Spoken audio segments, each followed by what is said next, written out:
ہوں مگر پیارے بھائی کیا اسلام اس بات کی اجازت دیتا ہے؟ تو جواب ہے نہیں۔ کیوں؟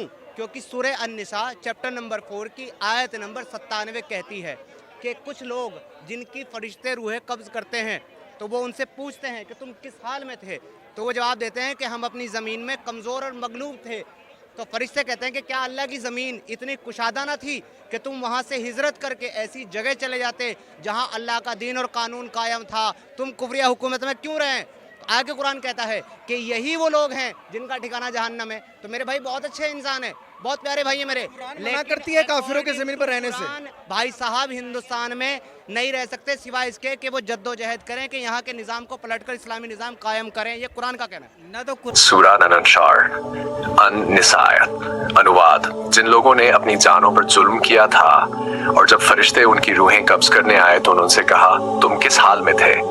وہ بولے ہم تو زمین میں بے بس کر دیے گئے تھے۔ فرشتوں نے کہا کیا اللہ کی زمین ویاپک نہ تھی کہ تم اس میں ہجرت کر جاتے؟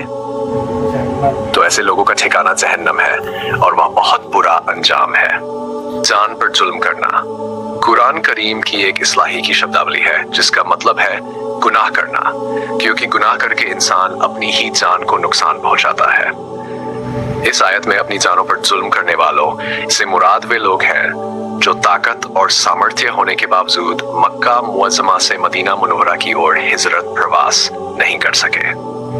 جب مسلمانوں پر ہجرت کا حکم فرض کر دیا گیا تھا تب ہر مسلمان پر ضروری تھا کہ وہ مدینہ کی اور ہجرت کرے، بلکہ اسے ایمان کا لازمی تقاضا قرار دیا گیا۔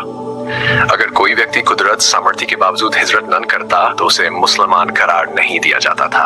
اس آیت میں انہی لوگوں کا ذکر ہے کہ جب ان کی روحیں قبض کی گئی تو فرشتوں نے ان سے سوال کیا، اور چونکہ انہوں نے ہجرت کے حکم کی نافرمانی کی تھی اس لیے ان کے بارے میں جہنمی ہونے کا اعلان کیا گیا۔